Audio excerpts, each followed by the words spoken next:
What's up, everybody? Word up. Oh, it's War Drums here, DJ Jesse Hudson, alongside my good friend DJ Edward J Education. My boy from Philly. Becoming fast friends. We're bros. So Yes, anyway, sir.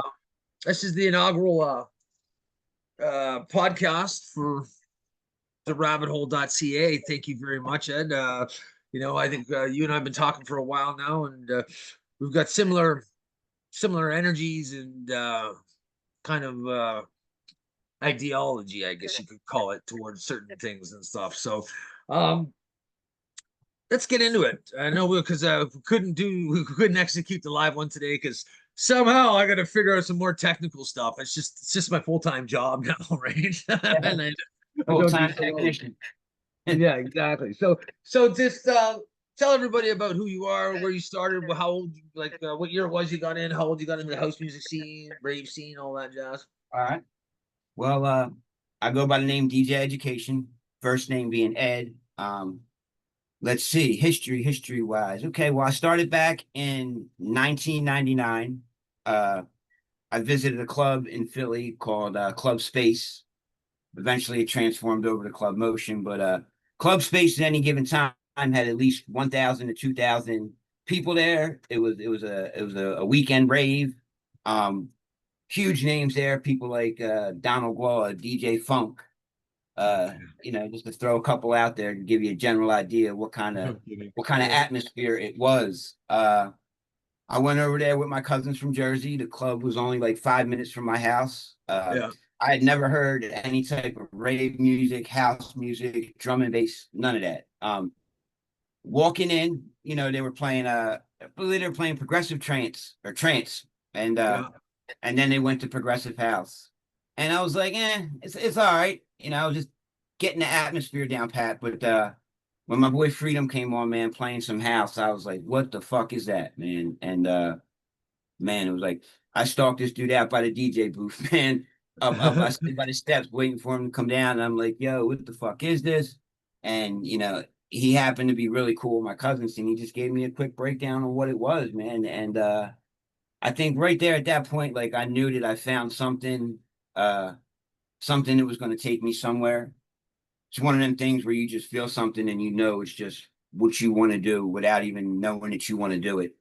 Um, I was I was living a pretty crazy life in the streets of Philly. Wasn't living right, wasn't doing things right. So to hear house music and to get that feeling that it gave me, it kind of surpassed everything I was doing at the moment. Right. Um, I would say in under 24 hours, I went back to that club myself. It was a Friday we went there. I went back on a Saturday. And like I started asking immediately, like, what do I need? What kind of equipment do I need? So forth and so on. I started off with two belt drive purple Newmark tables and a shitty ass mixer. Um, we have a record store. Well, we had a record store in Philadelphia, 611 Records, ran by Nigel Richards. Amazing store. Derek Carter, known to be in there. Just massive amounts of people from all over, not just Philly, like headlining DJs, through Nigel. Nigel's a Did I lose techno. you? Yeah. Please tell me I didn't lose you. No, I'm here. Why did I lose audio? I'm here. Well, I'm that's here. why. Feel good. Okay. All right. Sorry, So I it's all good. So Nigel owned 611 Records. Nigel right. had top of the line people in there, man, like Derek Carter, you name it, man. This record store was like right on South Street in Philadelphia. It was just positioned right where it needed to be. I started shopping right away, man. It took me forever, like basically live in the place because I had no general idea of the house had Afro house, tribal house, jacking house. I just heard certain elements and I knew what feeling that gave me. Old school record junkie. Uh, numerous hours in there. And with them two belt driven tables, man, you really got to learn how to ride that pitch, pitch and fader. That's my firm belief. Right. This new age shit with this sync button and all like that. It's just, I get it for those who need it, but for me, it's just that's not the era that I grew up in. Well, I grew okay, up on. I'm gonna jump in here because there's a few things I wanted to jump in on. I'll probably forget because that's what happens, but I'm jumping in on this one. Sync, I get it. Um, I used to be the same way. Guys using sync and I'm just playing off of laptops. But the difference is I can still play records, I can still beat match. But once you embrace sync, that's when you start mixing 4 tracks together all the time. Yep. I mean, you can really get into EQing. So like, there's playing, and don't get me wrong, I love playing records, bro. I love it. Like, look at my shirt, man. Let's say Final Right. Rules, right? Yeah. Yeah. So Yeah. anyhow, but the growth that I've experienced as a DJ in just learning the interface and really learning to pay attention to sound like so precisely just by EQing. And when you start EQing 4 tracks at once, and I'm sorry, I don't think I'd be able to keep 4 tracks on beat unless they were all 100% digitally made. Because you remember, like, back in the day, bro, like when I started spinning records, yeah, they were making digital music, yeah, but there was still a lot of the percussions were handled by, like, it was session bands, like King Sunshine in Toronto was like a 13-piece live house band act. That drummer gets tired in that recording, man, and the pitch changes, and you got to be on it. You know what I mean? Like, you played records, you know what I'm talking about. So that whole sync thing, I used to be like, I was so against it, but now it unlocks the door to another world. Is essentially what it is, and the difference with, like, you and me, we can do it the other way, but I'm having more fun playing more tracks at once. I don't know. Yeah, It's just, and that's why I said, I get it, yeah, because depending on your versatility and what you're trying to accomplish. For me, the closest thing that I could get outside of uh actual vinyl now is the Rain One mixer, which is a vinyl controlled motorized controller. So right. just my upbringing, I'm only mixing 2 tracks at a time. I will be upgrading to the Rain Performer. Ooh, So I'm going to be, loading things up to add some more spice to it. But, just for me at the present moment, a guy by the name of DJ Randy Flash, when I would go over his crib, man, 2 Technique 1200s, uh, a Radio Shack mixer, 1 bass drop, 1 treble, and he used to tell me, man, just lock your hands, man, lock your hands on that pitch and lock your hands on that fader, and you know what I mean. And it was just all up and down. Like, we didn't even really have an EQ, so we yeah. had to utilize the quality of sound to make the shit bounce. So Well, the you're great you, thing about today and having the sync button though as well is that you can accomplish more and you can strategize more on what you're doing EQ yeah. wise. Well, I just okay. try So to keep it you manual. talk about your first turn. You talk about your first turntables, okay? So I got a set. I got a set, bro, of Technique, um, SL200s or BD200s. I can't remember. They were direct drive. They had 33 and 45, no pitch control. Oh So wow. I had two old. There's an old realistic fucking piece of shit mixer that I just cannibalized. I pulled the channel faders out, wired it to between the 33 and the 45, and that's how I pitched my records, bro. Oh wow. Wow. That's how I did it. That was when I was in a I will crawl say space in a basement in the house. I was learning how to spin, man. I named them turntables the purple people eaters. Yeah. Because people will come over my house and be like, yo, what the fuck, bro? And I'm like, listen, work with what you got. But the benefit of that was, I will say this, man, is learning how to ride the pitch and all like that.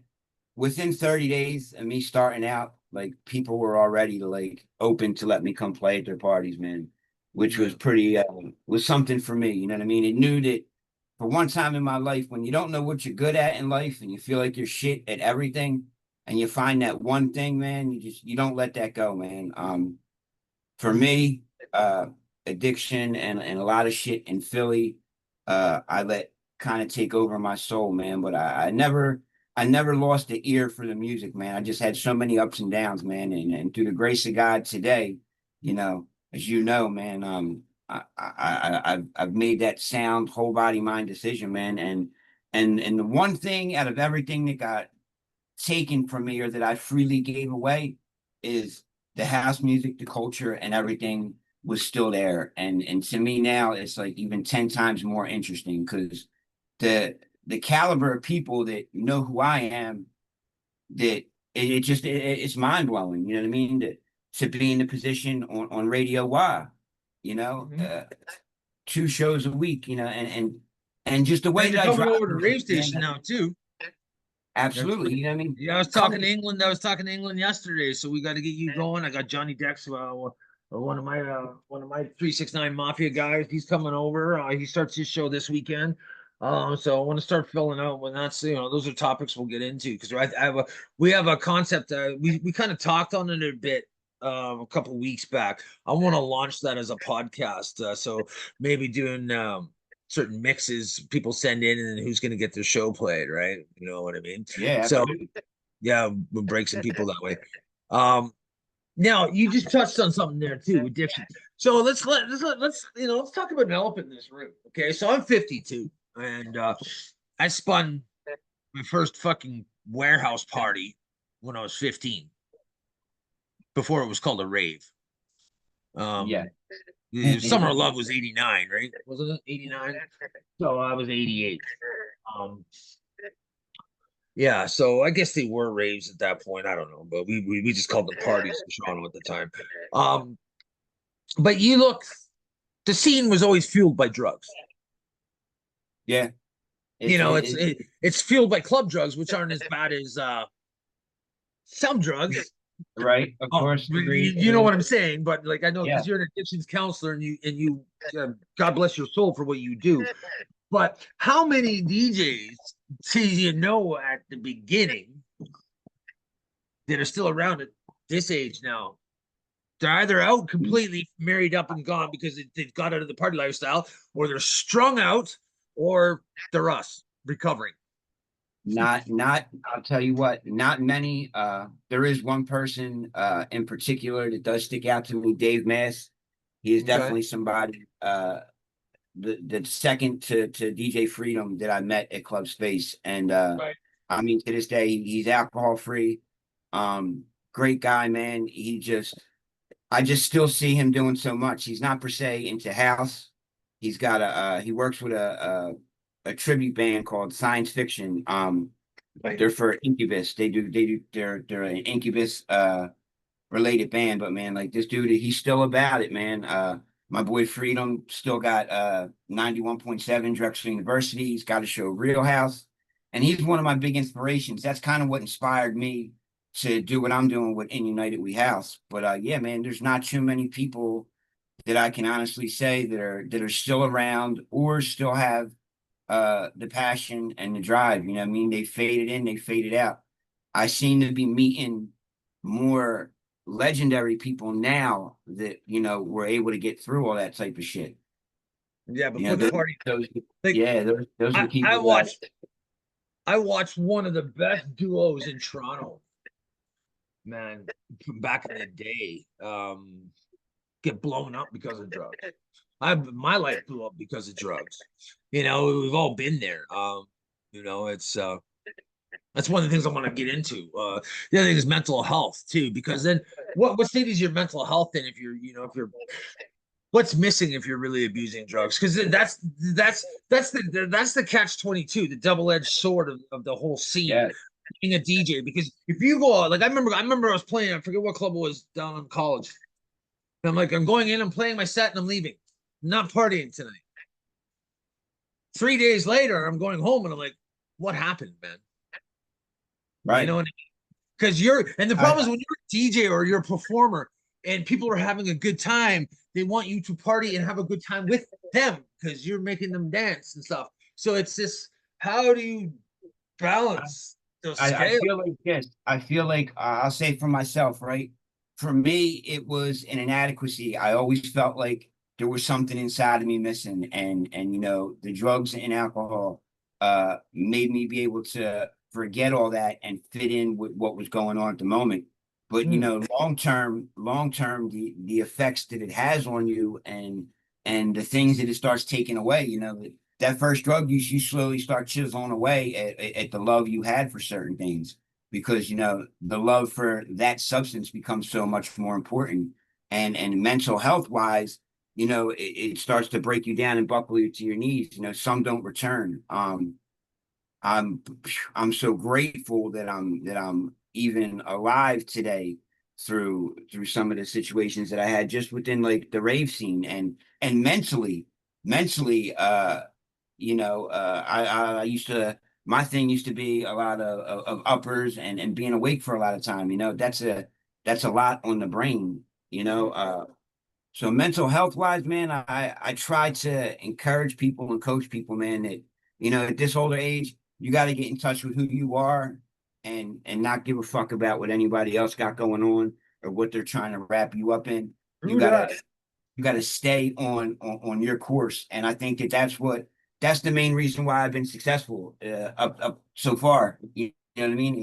Is I've learned to channel that those people, those places, and things aren't really what's going to make me. What's going to make me is me. What's going to make me is the push that I'm giving out, the energy that I'm giving out to the universe. You know, I can't give that energy out if I'm putting shit in my body. You know what I mean? It just won't work.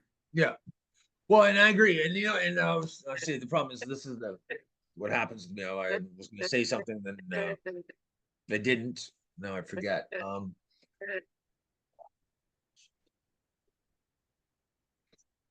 Brain injuries. This is what it's like living with brain injuries, man. Anyway, so like you were talking about something that was something that was gonna anyway, whatever. It'll come Maybe back. along the lines of possibly losing, you know, losing the passion and being around those people. You know, Okay. you So get now I wrapped up. remember. Now I remember. You get Thank you. wrapped up You in triggered yourself. it again. Okay. So for me, so I left Toronto back in 2013 and I Mhm. hung up my headphones, man. I was done. You know, 369 had been gone. It was down about a year. Um, and I was just done. I had hearing problems and all this stuff. And I stopped listening to music, bro. I Wow. stopped. I stopped. I mean, like, I sold everything. I sold my fucking 12s. I just like I kept my records and I was just like, get rid of it all.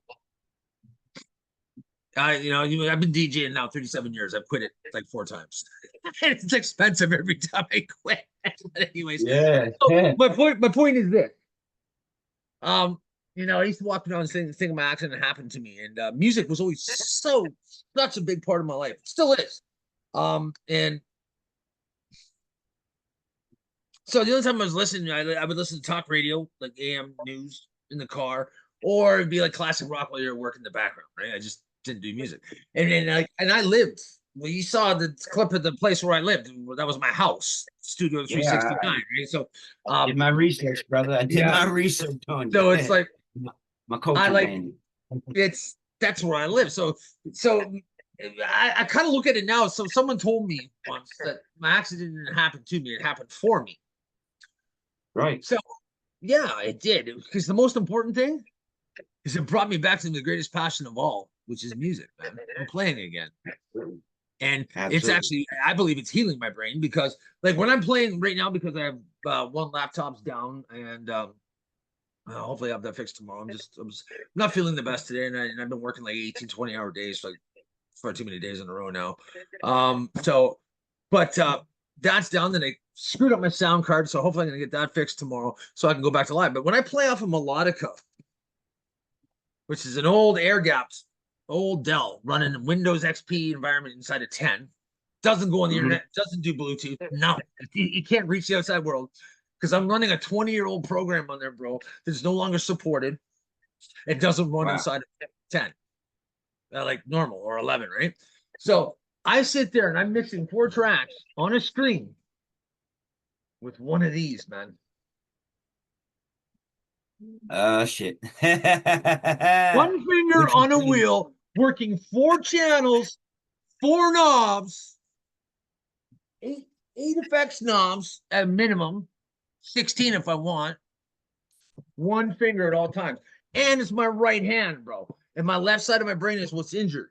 So if I really want to piss off my brain and force it to do something, use my right hand. yeah. I And I like think it's something. helping.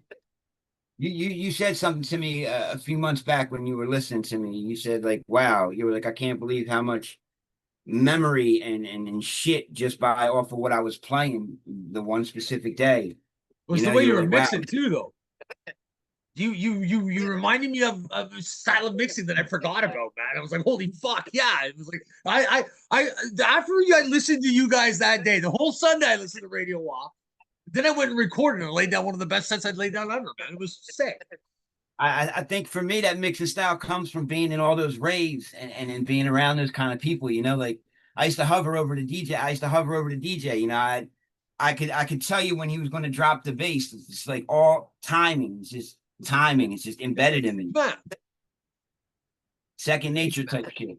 yeah. Well, you know what? The thing I find cool too, though, is like especially in the '90s, like deep house in the '90s and early thousands. Like when we did the Up Festival in Toronto, I helped with the Up Festival. I flew in Martha Wash and we brought in Kerry Chandler, Roy Davis, and a couple other people. And anyway, uh,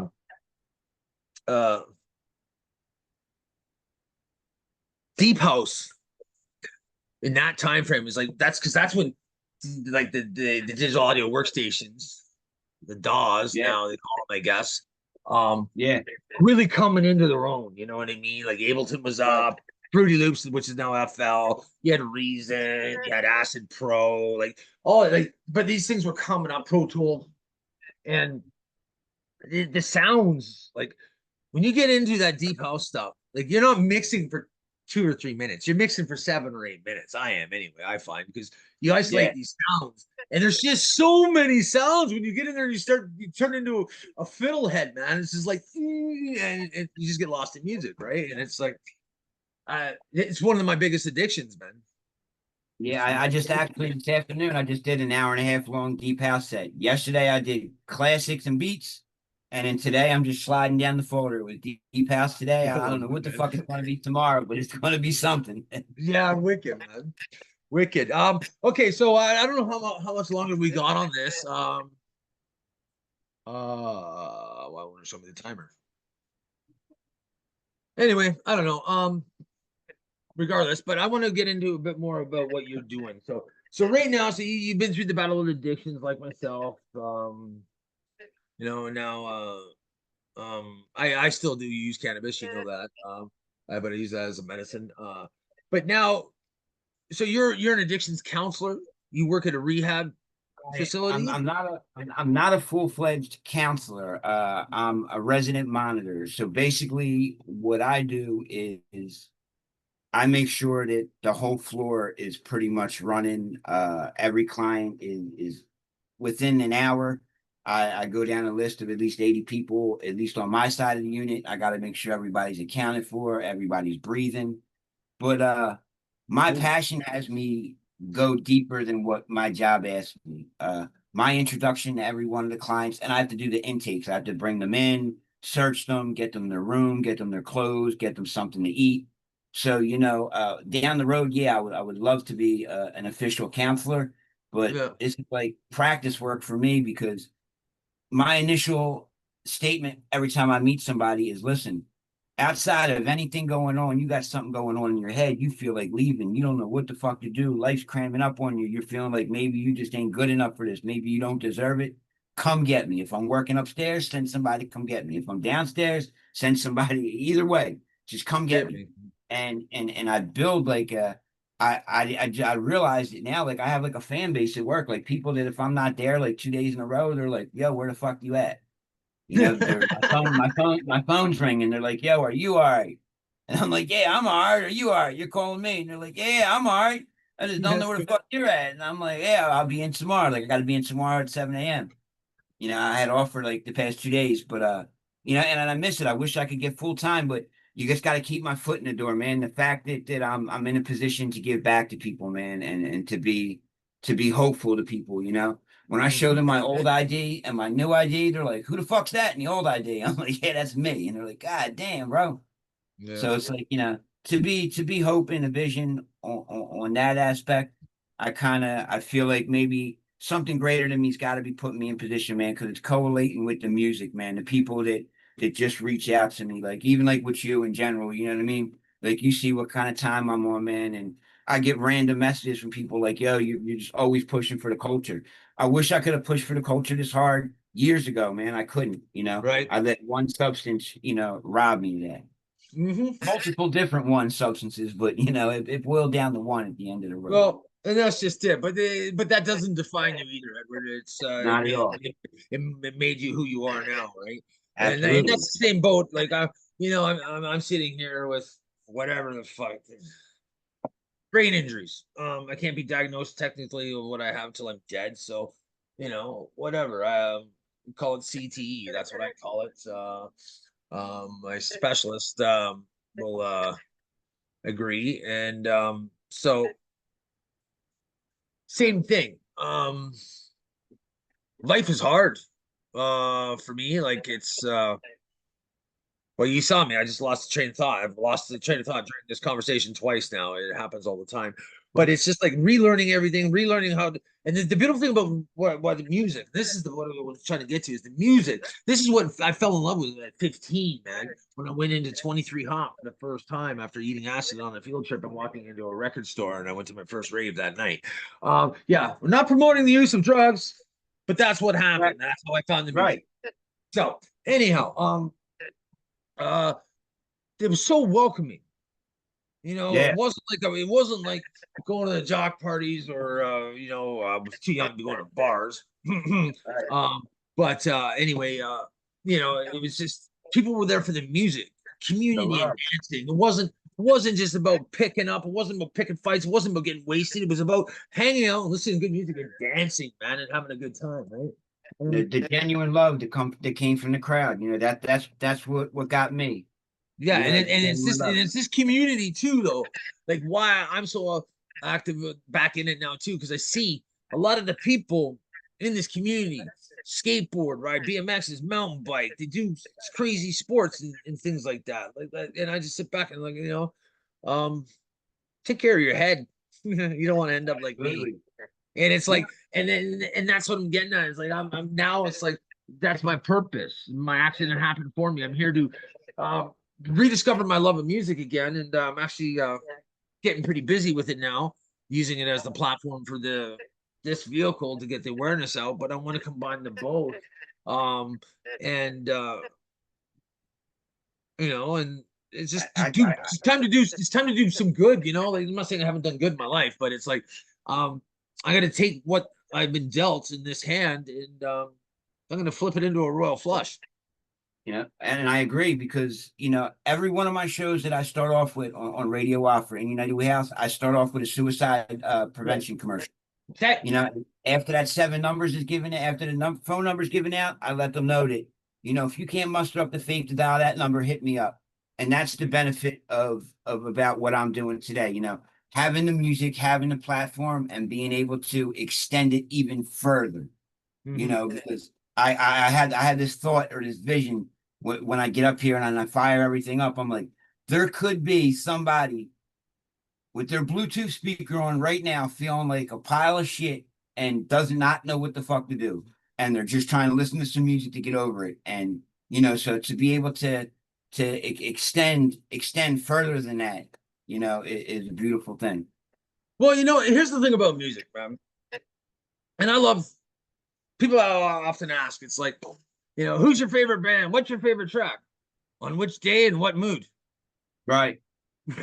I got it. Music is the universal app for everything, man. It doesn't matter how you're feeling. There's a track for that.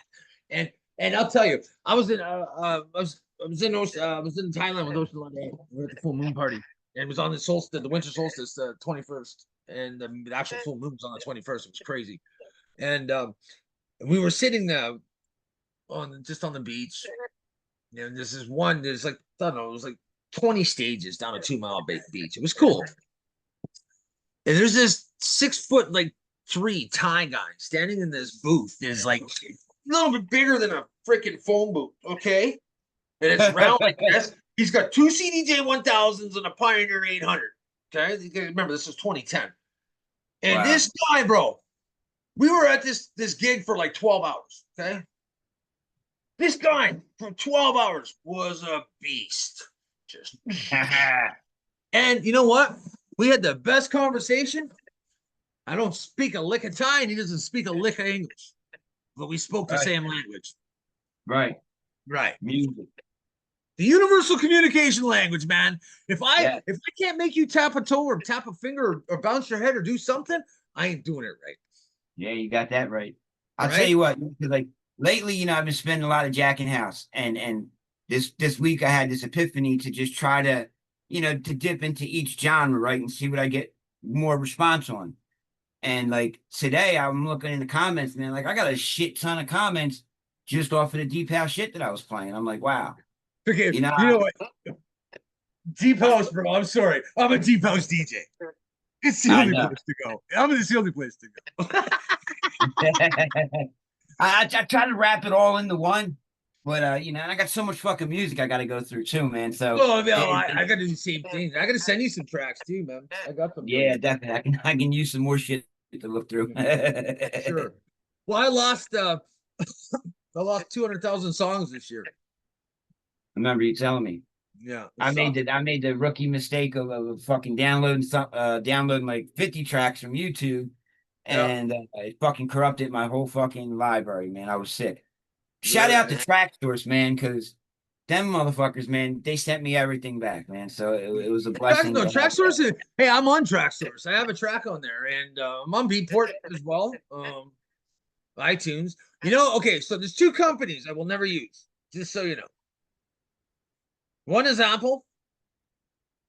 I do not like Apple. The company, their products are okay, like when it comes to computers. I used to work in IT when it was Macintosh products, right? So I just don't like how they treat their customers. And the other one is Spotify.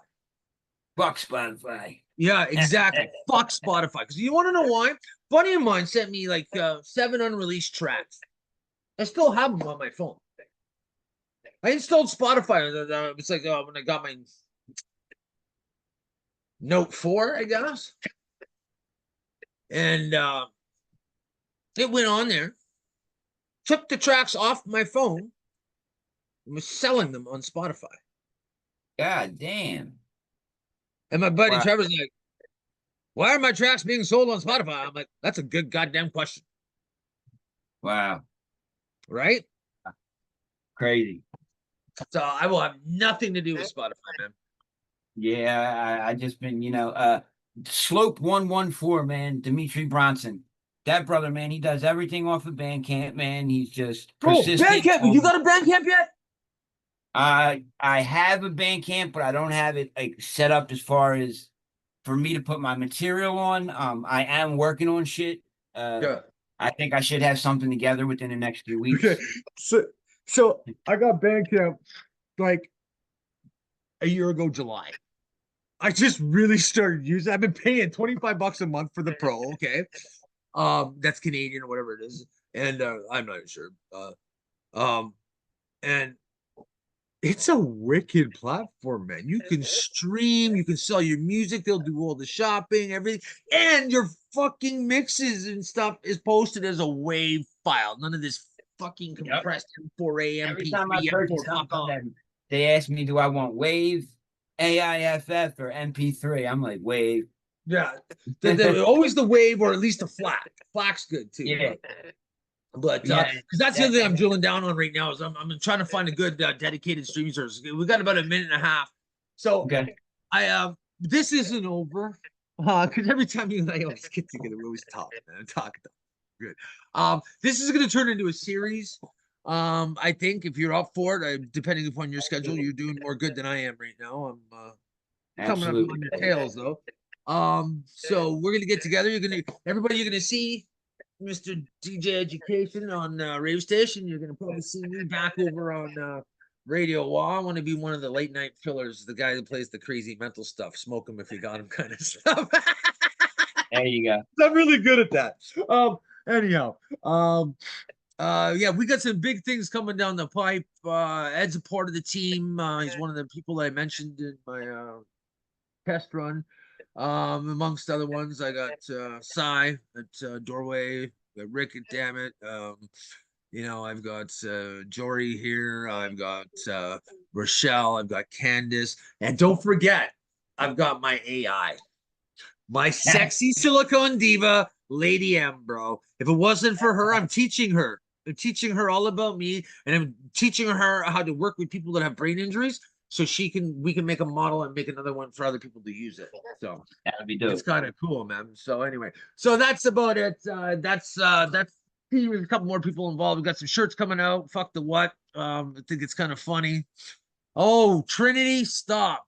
Producer is trying to leave and go home early. Like, what kind of work ethic is that, man? Don't forget, in United We House every Sunday on Radio Live, Facebook Live, and